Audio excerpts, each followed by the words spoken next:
हरे Krishna everyone. तो आज हमारा जो डे से का प्रॉब्लम है वो है मेजॉरिटी एलिमेंट। तो चलिए पहले डिस्क्रिप्शन पढ़ लेते हैं। तो डिस्क्रिप्शन ऐसा है, given an integer array of size N, find all elements that appears more than N upon 3 times. तो हमें यहाँ पर एक एरे दिया हुआ है, उसमें से हमें वो एलिमेंट फाइंड करने हैं जो कि एन अपॉन 3 टाइम मतलब उससे ज़्यादा आते हैं। मतलब एन अपॉन 3 की जो वैल्यू होती है, जैसे कि यहाँ पर हमारे जो एन मतलब 3 है, 3/3 1 होता है, तो उस केस में हमें उससे ज़्यादा हमारे जो एलिमेंट है वो रिपीट होना चाहिए, तो उसे हमें आउटपुट में देना है। जैसे कि हमारे एग्जांपल 1 में हमारे यहाँ पर जो 3 है वो 2 बार आता है, तो 2 टाइम रिपीट होता है, तो उस केस में हमारा जो आउटपुट है वो 3 आए यहाँ पर। उसके बाद हमारा जो एग्जांपल 2 है उसमें हमारा 1 एक ही बार आया है, इसलिए हमारा जो आउटपुट है वो भी 1 है। तो एग्जांपल 3 में यहाँ पर हमारे जो आउटपुट है वो 1 और 2 दोनों भी, मतलब जो एलिमेंट हमारे नम्स एरे में है वही एलिमेंट हमारे आउटपुट में भी आए हैं। तो वो कैसे कि यहाँ पर हमारा जो एन है वो 2 है, और हमारा जो मतलब हमें जो वैल्यू यहाँ पर फाइंड करनी हो एन अपॉन 3 की जो वैल्यू होती है, मतलब जो वैल्यू आती है वो आती है 0। मतलब यहाँ पर हमारा जो 1 है वो 1 बार रिपीट हो रहा है, हमारा 2 है वो 1 बार रिपीट हो रहा है, मतलब वो दोनों भी हमारे एन अपॉन 3 से बड़े हैं, इसलिए हमें यहाँ पर जो आउटपुट में है 2 और 3 दोनों ही एलिमेंट यहाँ पर देने पड़ रहे हैं, इसलिए हमारा आउटपुट ऐसा आता है। तो चलिए एक बार कोड लिख लेते हैं। जब हमारा कोड हो जाएगा उसके बाद हम उसे अच्छे से डिबग करके देखेंगे कि आखिर हमारा कोड आखिर वर्क कैसे करता है। तो हमें यहाँ पर हमारे जो वैल्यू है उससे की वैल्यू पेयर में विजुअलाइज करना है, इसलिए हम यहाँ पर हैश मैप यूज़ करेंगे। तो उसके लिए हम यहाँ पर एक हैश मैप क्रिएट कर लेते हैं। हमने यहाँ पर एक हैश मैप क्रिएट कर लिया, जिसकी जो वैल्यू होगी फर्स्ट, मतलब जो की होगी वो इंटीजर में होगी और उस वैल्यू जो होगी वो भी इंटीजर में होगी। उसे हमने एच मैप नाम दिया है। उसके बाद हम एक वेरिएबल क्रिएट कर लेंगे इंट n। उसके अंदर हम हमारे जो नम है उसकी जो वैल्यू है नम्स डॉट लेंथ को स्टोर कर देंगे। तो हमें यहाँ पर हमारा जो आउटपुट है, मतलब हमारा जो आंसर होगा उसे हमें यहाँ पर एक लिस्ट को प्रिंट करना है। जैसे कि यहाँ पर आप देख सकते हो, हमें हमारे फंक्शन में दिया है, हमें जो रिटर्न जो हमारा टाइप है वो लिस्ट है यहाँ पर, तो इसलिए हम यहाँ पर एक लिस्ट क्रिएट कर लेते हैं आंसर नाम से। तो हम यहाँ पर एक फॉर लूप रन कर लेते हैं जो कि हमारे नम्स एरे पर आइटरेट करेगा, और हमारे हैश मैप में जो वैल्यू है उसे पुट भी करता चला जाएगा। मतलब कैसे, हमारा जो नम होगा, नम्स मतलब हमारा जो फर्स्ट एलिमेंट होगा हमारे एरे का, वो कितनी बार रिपीट हो रहा है, 1 बार हो रहा है या फिर 2 बार, वो हम यहाँ पर चेक करेंगे। अगर वो 1 बार हो रहा है तो उस केस में हम उसे मतलब हमारा एलिमेंट की वैल्यू की में देंगे और उसकी वैल्यू होगी 1। उसके बाद हमारा 3, अगर हमारा जो एलिमेंट है वो 2 टाइम्स रिपीट हो रहा है तो उस केस में हमारे जो की होगी वो वही रहेगी, बट उसकी वैल्यू जो अपडेट हो जाएगी वो हो जाएगी 2। तो वो हम इस फॉर लूप में करेंगे। अब हमारा जो ये फॉर लूप था ये हमारा आइटरेट करता था हमारे एरे पर। अब हम दूसरा फॉर लूप रन करेंगे जो कि आइटरेट करेगा हमारे हैश मैप पर, और वहाँ पर चेक करेगा कि हमारे जो वैल्यू है वो हमारे मतलब एन/3 से बड़ी है या नहीं। अगर वो बड़ी है तो उस केस में हम उसे हमारे आंसर जो हमने लिंक लिस्ट क्रिएट कर ली थी उसमें हम उसे ऐड कर देंगे। अगर नहीं है तो हम उसे उसमें ऐड नहीं करेंगे। तो जैसे कि हमने यहाँ पर एक फॉर लूप क्रिएट कर लिया, मतलब हमें अगर हैश मैप पर आइटरेट करना है तो इसलिए हमें ये सिंटैक्स राइट करना पड़ता है, map dot entry integer integer entry and उसके बाद मैप डॉट एंट्री सेट। तो हम उस हैश मैप पर आइटरेट कर सकते हैं। उसके बाद हम चेक करेंगे कि हमारे जो फर्स्ट मतलब एंट्री डॉट गेट वैल्यू, हमारे जो वैल्यू है वो अगर हमारे 3 से बड़ी है तो उस केस में हम उसे ऐड कर देंगे आंसर डॉट ऐड में एंट्री डॉट गेट वैल्यू की। तो हम उसे ऐड कर देंगे हमारे आंसर लिस्ट में, और उसके बाद हम यहाँ पर प्रिंट कर देंगे हमारी लिस्ट। चलिए यहाँ पर हमारा कोड तो हो गया। अब देखते हैं हमारा कोड आखिर वर्क कैसे करता है। तो जैसे कि आप यहाँ पर देख सकते हो, यहाँ पर हमारा जो कोड है और यहाँ पर हमारी जो डिबगिंग की प्रोसेस है वो यहाँ पर टेबल में आपको दिखाई दे सकती है। तो हम यहाँ पर एग्जांपल ले रहे हैं, हमारा फर्स्ट एग्जांपल, उसमें जो हमारी एन वैल्यू होगी वो 3 होगी और एलिमेंट हो गए 3 2 3।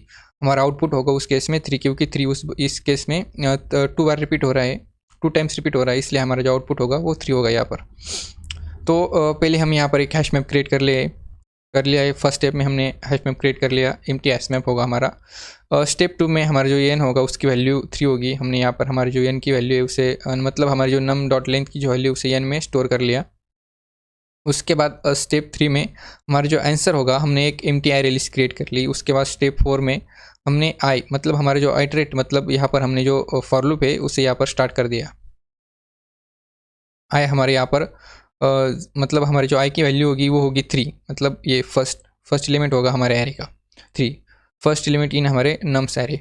उसके बाद हमारा जो फिफ्थ स्टेप होगा हैश मैप में, तो वहाँ पर हम ऐड कर देंगे हमारा 3 एज अ इक्वल टू, मतलब हमारा 3 एज अ की एंड उसकी वैल्यू होगी 1, एलिमेंट 3 विथ काउंट 1, हम उसे हैश मैप में स्टोर कर देंगे। उसके बाद हमारा आई अपडेट हो जाएगा, हमारा जो एरे की वैल्यू होगी वो होगी, मतलब हमारा जो एलिमेंट 2 आई की वैल्यू होगी सेकंड एलिमेंट इन हमारे नम्स एरे।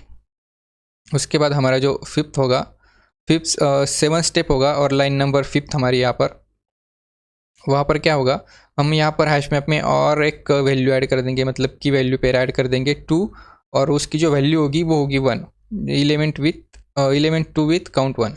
उसके बाद हमारा जो आई होगा वो अपडेट हो जाएगा और हमारी वैल्यू हो जाएगी 3, हमारे एरे की लास्ट वैल्यू, वहाँ पर हमारी third element in our nums array. उसके बाद हमारा जो स्टेप 9 होगा, उस केस में हम हमारे नम्स एरे में ऐड कर देंगे। तो हैश मैप में क्या होता है, अगर हम सेम की डबल, मतलब की जो होती है हमारे एरे में वो यूनिक होती है, हमारी वैल्यू सेम हो सकती है, मगर हमारी जो की होती है वो यूनिक ही होनी चाहिए।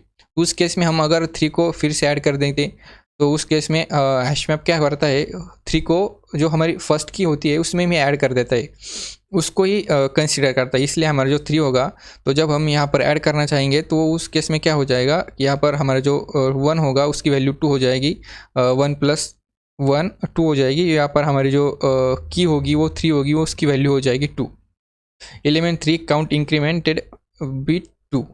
तो हमारे यहाँ पर क्या हो गया, पहले हमारा 3 हमारी की है और उसकी वैल्यू थी 1, यहाँ पर क्या हो गया, हमारे की 3 हमारी की है उसकी वैल्यू हो गई 2। उसके बाद हमारे जो यहाँ पर जो फॉर लूप होगा वो ब्रेक हो जाएगा, क्योंकि हमारे एरे के सारे एलिमेंट हमने कवर कर लिए। उसके बाद हमारा सेकंड फॉर लूप रन होगा, जो कि हमारे हैश मैप पर आइटरेट करेगा। तो हमारा हैश मैप क्या है, हमारे हैश मैप है 3 उसकी वैल्यू होगी 2 और 2 उसकी वैल्यू होगी 1, ये हमारा हैश मैप है। उसके बाद हमने लूप फिनिश्ड होगा यहाँ पर हमारा। उसके बाद हम आइटरेट कर रहे हैं फॉर हमारे हैश मैप पर। तो हमारी एंट्री हमने यहाँ पर ली है, तो हमारी एंट्री क्या होगी यहाँ पर, वो हो गया हमारे 3, फर्स्ट हमारे 3। तो हैश मैप में एंट्री डॉट गेट वैल्यू मतलब 3 हमारे फर्स्ट की इन आवर हैश मैप, तो हमारी 3 होगा उस केस में। उसके बाद हमारी उसकी जो वैल्यू होगी, मतलब हमारी जो यहाँ पर जो 3 है वो एक की है, उसकी वैल्यू है 2, उसकी जो वैल्यू होगी 2, मतलब हमें यहाँ पर उसकी वैल्यू मिल गई। हमने यहाँ पर चेक किया इफ़, उसमें यहाँ पर हम चेक करें इफ़ हमारे एंट्री डॉट गेट वैल्यू अगर हो n/3 से बड़ी है, तो उस केस में हम उसे आंसर हमारी लिस्ट में ऐड कर देंगे। तो जैसे कि आप यहाँ पर देख सकते हो, हमारे एंट्री डॉट गेट वैल्यू की जो वैल्यू है वो 2 है यहाँ पर, काउंट ऑफ 3 एलिमेंट। उसके बाद हम यहाँ पर चेक करें हमारे n/3 उसकी जो वैल्यू होती है वो होती है 1। तो यहाँ पर हम चेक करें entry dot get value is greater than n/3, मतलब उसकी वैल्यू होगी 1। तो 2 greater than 2 is greater than 1 और नॉट, हम यहाँ पर चेक करें। तो इस केस में हमारा जो आंसर है वो यहाँ पर ट्रू हो जाता है, हमारी टेस्ट केस ट्रू हो जाती है। तो हमारे जो हम क्या करें, यहाँ पर हमारे आंसर में ऐड कर दें हमारे एंट्री डॉट गेट की, मतलब हम यहाँ पर हमारी जो की होगी, हमने यहाँ पर चेक क्या किया, हमारे की वैल्यू है उसे चेक किया, और उसमें हम आंसर में ऐड क्या कर रहे हैं, हम की ऐड कर रहे हैं 3 को, एलिमेंट 3 को ऐड कर दिए हमने आंसर हमारी लिस्ट में। उसके बाद हमारा जो लूप होगा वो फिनिश्ड हो जाएगा, और उसके बाद हम यहाँ पर हमारे जो आंसर होगा, मतलब हमारी जो लिस्ट होगी उसे यहाँ पर रिटर्न कर देंगे आंसर को।